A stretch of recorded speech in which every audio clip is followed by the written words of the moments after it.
एक माइंडसेट है, मनुस्मृति का माइंडसेट, महिलाओं को दबाने का माइंडसेट।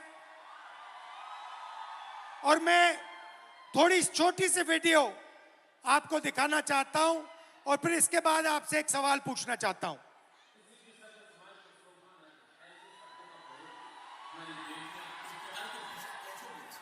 ये 50 करोड़ की गर्लफ्रेंड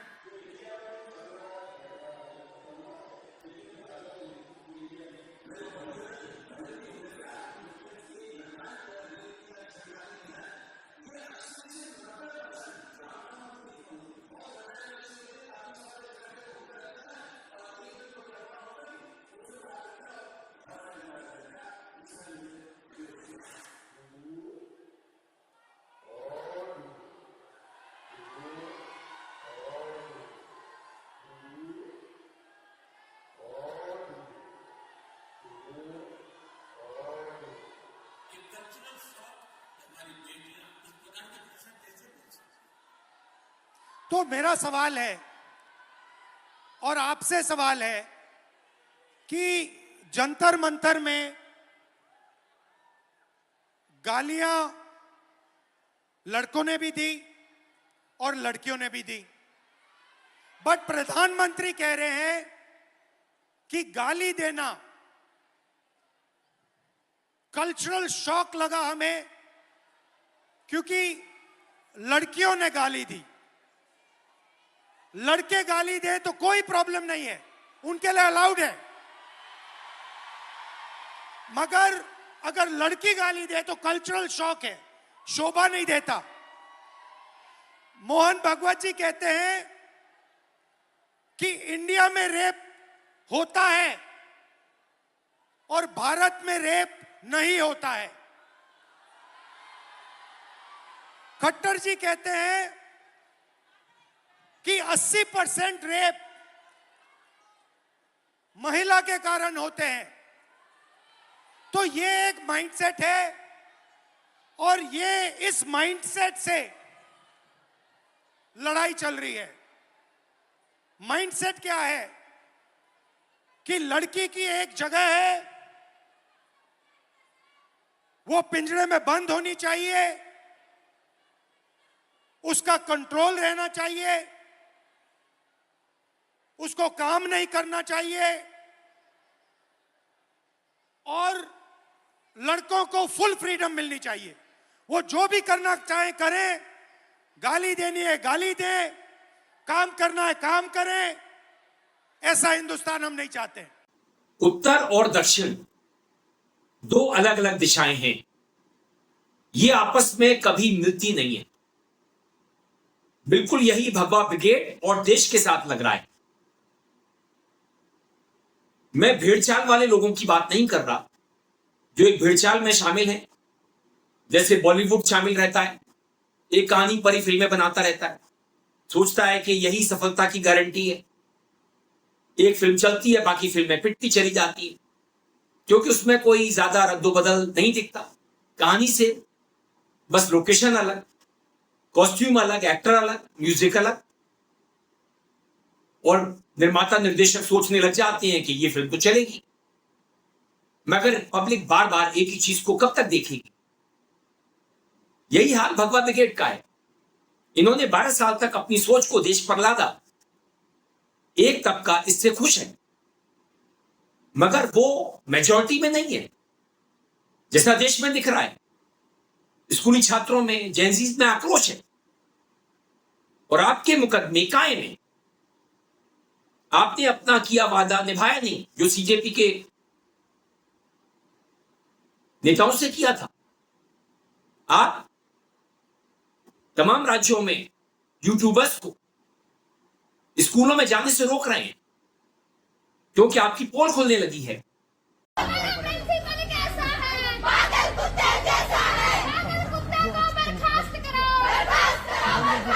देखो कल नेत्राम कॉलेज में क्लासरूम में 5-6 लड़कियां बैठी रही, बाकी क्लास को नहीं जब नॉर्मल बैठे रही तो एक लड़की गेट के पास बेंच पे बैठी तो अचानक प्रिंसिपल आवे और गेट में अचानक भी लड़की को जो बाड़ा को जूड़ो बना के रखा बिन पकड़ की बा खींचे।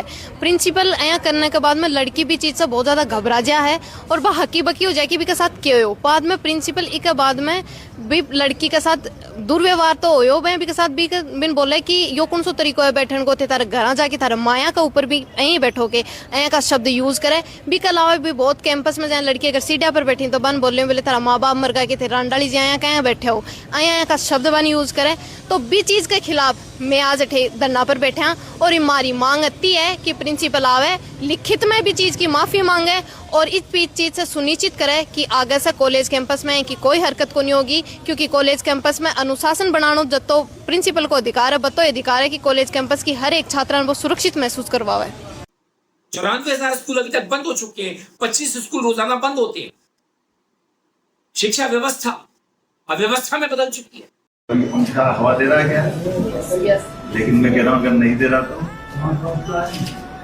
मालूम है कि पंखा हवा नहीं दे रहा, नहीं दे रहा, तुम बताओ हमारा जवाब। पंखा हवा हिला रहा है, ये दे नहीं रहा, हवा तो इसमें भरी हुई, ये पंखा केवल उसको डिस्टर्ब कर रहा है। तो वो जितनी देर तक डिस्टर्ब करेगा उतनी देर तक हवा है, ठीक है ना? इसके अंदर कोई हवा तो है नहीं, है ठीक। और 2 दिन पहले जयपुर में 2 प्रवेश परीक्षाओं में समस्या हुई, छात्र बेहोश तक हो गए, छात्राएं, लाइट चली गई, कहीं पर पेपर लीक हो गया। आप एनटीए को जस का तस कायम रखना चाहते, नेशनल टेस्टिंग एजेंसी को।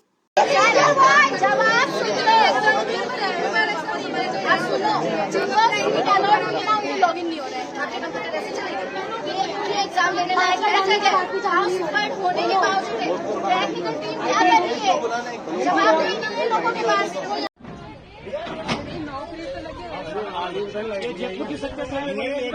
थोड़ी डिले हो यहाँ पे हम 10 बजे रिपोर्ट किए थे, 10 से 12 हमारा एग्जाम था, लेकिन 10:30 ही लाइट चली गई थी।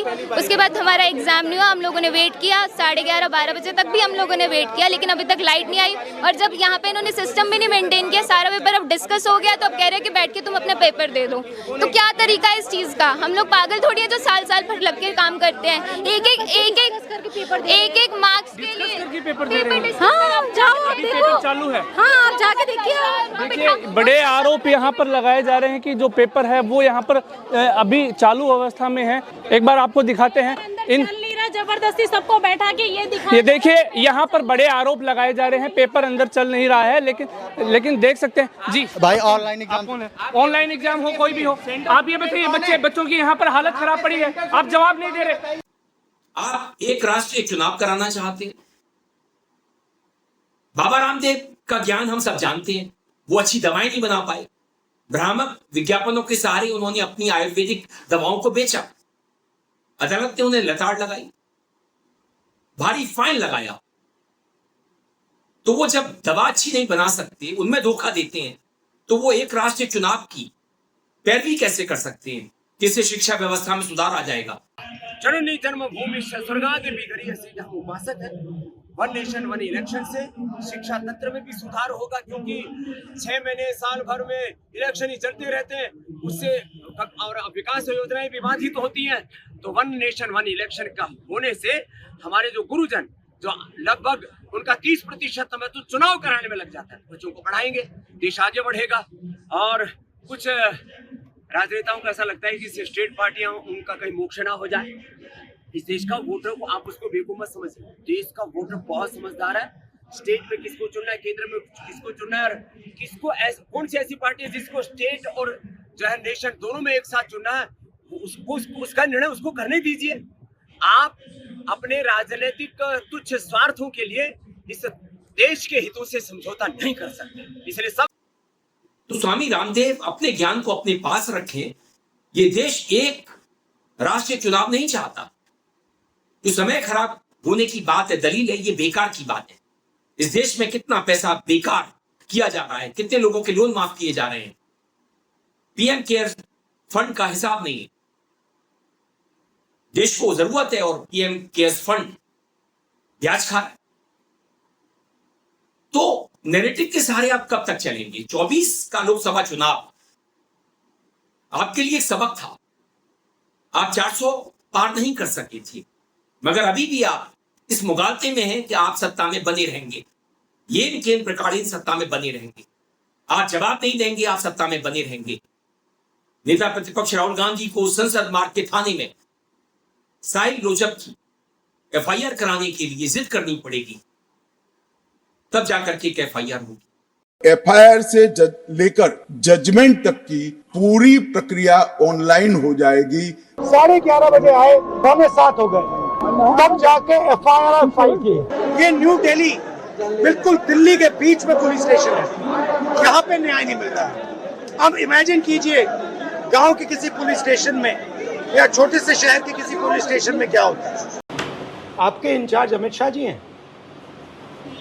डिपार्टमेंट को अमित शाह चलाते हैं, तो फिर उनकी फोटो क्यों है यहाँ पे? आप पैलेट गन चलवाएंगे, आप AK-47 चलवाएंगे, महिलाओं के साथ पुलिस यौन हिंसा करेगी। मोदी के दलाल हो, ये दल्ले हो, मोदी के दलाल हो आप लोग, ठीक है? मोदी के दलाल हो, मेरी टी शर्ट बन रही है।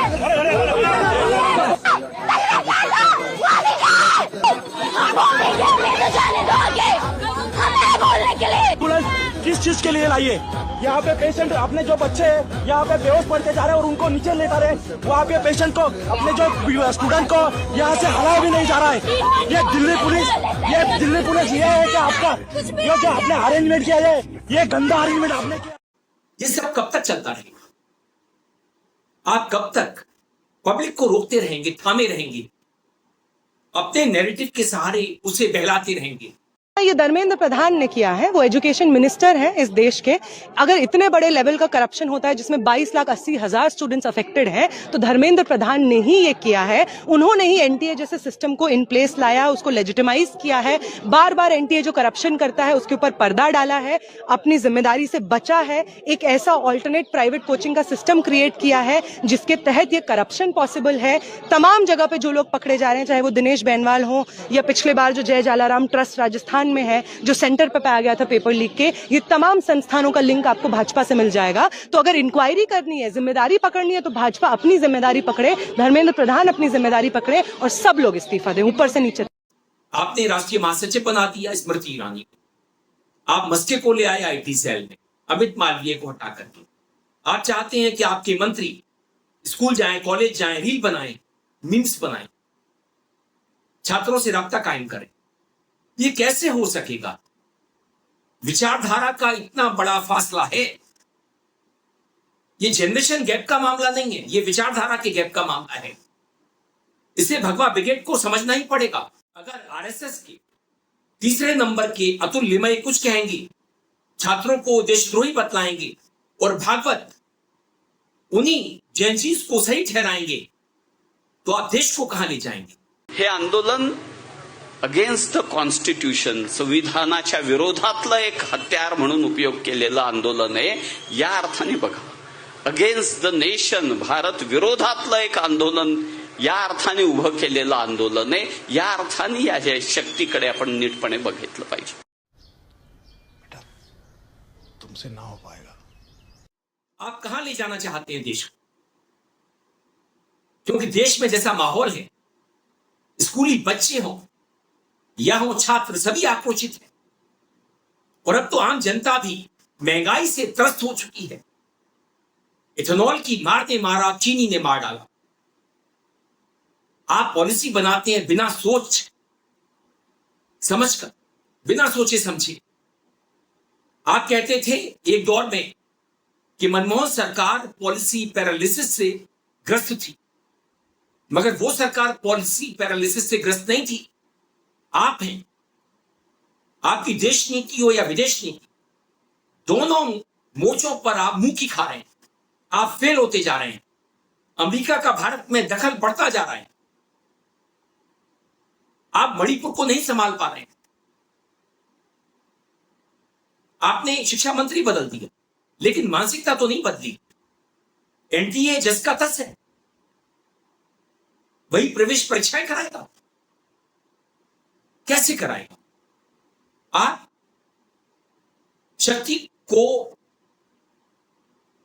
सेंट्रलाइज करना चाहते हैं एक ही जगह पर। आप चाहते हैं राज्यों के अधिकार खत्म हो जाएं। हिमाचल इसकी मार झेल रहा है, आरडीसी खत्म हो गई। हिमाचल के पास आय के स्रोत कम है, तो आप कमजोर राज्यों के साथ सौतेला व्यवहार करेंगे। आप चाहेंगे कि केंद्र के पास सारी ताकत इकट्ठी हो, वो जो चाहे वो करे। आप अपनी हिंदी को ला देंगे पूरे देश पर। ये कैसे हो पाए? आप एक धर्म को ला देंगे कि सभी हिंदू हैं, नहीं चलेगा साहब। सबकी अपनी पहचान है, अपनी मान्यताएं, अपना कल्चर है। भारत विविधताओं भरा देश है। यहां पर अलग अलग तरह के, अलग अलग मानसिकता के लोग रहते हैं जो अपने तरीके से जीना चाहते हैं। इसमें क्या बुराई है? आप उन्हें आजादी नहीं देंगे। आप कहेंगे कि सबके पूर्वज हिंदू थे। इसे कौन मानेगा? अरे थे तो थे, आज क्या है? आप अपनी विचारधारा को सब पर लादना चाहते हैं और आपके अंदर ये अब तो कॉन्फ्लिक्ट उभर रहा है। आपसी झगड़े सामने दिखाई दे रहे हैं। अब ये झगड़े पब्लिक का ध्यान डिस्ट्रैक्ट करने के लिए हैं, उन्हें भ्रमित करने के लिए हैं, या सही कारण के लिए, इसे तो हम जान नहीं पाएंगे। मगर आप अपने में सुधार नहीं करेंगे, आपका मीडिया, लश्कर नोएडा सुधरेगा नहीं, लकीर का फकीर बना रहेगा, आपका भोंपू बना रहेगा, विज्ञापन करता रहेगा। तो ये देश आगे कैसे बढ़ेगा? बदलाव के लिए एक आपसी समझ पैदा करनी होती है,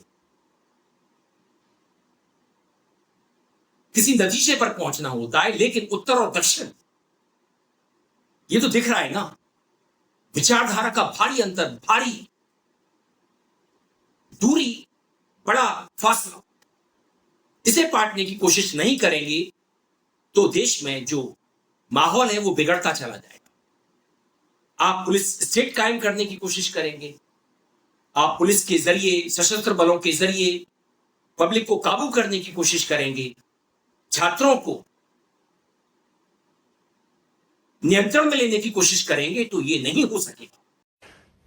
फ्रेंड्स, हमने अभी अभी 79 इयर्स ऑफ इंडिपेंडेंस यानी कि 80th इंडिपेंडेंस डे सेलिब्रेट किया है, और उसी के साथ साथ हमने सीखा है एक नया शब्द, नक्सल माइंडसेट, दिमागी नक्सल। हमने डिसाइड किया था कोई भी टर्म्स, नए शब्द दे दो, नए लेबल्स दे दो, इट वोंट वर्क। अंधभक्त था, अर्बन नक्सल था, अब दिमागी नक्सल बोल दिया है। पर इस देश के लिए कौन सबसे ज्यादा खतरनाक है, आइए देखते हैं। वो जो सरकारी स्कूल्स बंद करवा रहा है और बच्चों को पढ़ने का मौका नहीं मिल रहा है। वो जिसकी वजह से इंडिया का जो रैंक है एनवायरमेंटल इंडेक्स पे, वो नीचे से दूसरे पे आ गया है, मतलब 177 आउट ऑफ 178। वो जिसकी पार्टी में ग्रेपिस्ट्स भरे पड़े हैं, उतना ही नहीं, वो ग्रेपिस्ट्स को वेलकम भी करते हैं, उनका सत्कार भी करते हैं। वो जो बेटी पढ़ाओ बेटी बचाओ बोलते तो हैं, पर आधे से ज्यादा पैसा एडवर्टाइजमेंट्स में खर्च हो जाए। शायद वो ये बताना भूल गए थे कि बेटियों को बचाना किससे है। छोटी छोटी लड़कियों से सॉरी बुलवा के कौन सी ईगो सैटिस्फाई हो रही है पता नहीं। तो कौन है इस देश के लिए खतरनाक, और कौन है देश विरोधी, जिसको इस देश की प्रगति में कोई इंटरेस्ट नहीं है, पर बच्चों से माफी मंगवाने में है, रील्स बनाने में है, पर सांसद में जाके जवाब देने में नहीं। वो है देश विरोधी। और हम एक ऐसी मंजिल की ओर बढ़ रहे हैं जहां पर दो किनारे मिल नहीं सकते। फिर नतीजा क्या होगा लोग जानते हैं, बुद्धिमान लोग इस बात को समझते हैं। तो मैं आपको आईना क्या दिखा पाऊंगा, बहुत छोटा सा आदमी हूं, आप मेरा वीडियो हटा देंगे, आपने पहले ही मेरे चैनल की रीच खत्म कर रखी है। मगर आपको समझना चाहिए, आप बीटिंग अराउंड दी बुश कर रहे हैं, आप मुद्दों को टालने की कोशिश कर रहे हैं, आप सीधी सीधी बात नहीं कर रहे। इससे कोई नतीजा नहीं निकलेगा सिवाय संघर्ष। माहौल खराब होंगे। वीडियो पसंद आने पर आप इसे लाइक करें, दोस्तों साथियों में शेयर करें, चैनल को सब्सक्राइब भी कर दें, बेल आइकन का घंटी जैसा बटन दबा दें, जिससे कि आने वाली वीडियो की आपको नोटिफिकेशन मिल सके। आप अपनी प्रतिक्रिया मेल आईडी और कमेंट बॉक्स में भेज सकते हैं। मैं था आपके साथ अरविंद, आप देख रहे थे मुझे अपने ही मंच अरविंद दिल से। नमस्कार।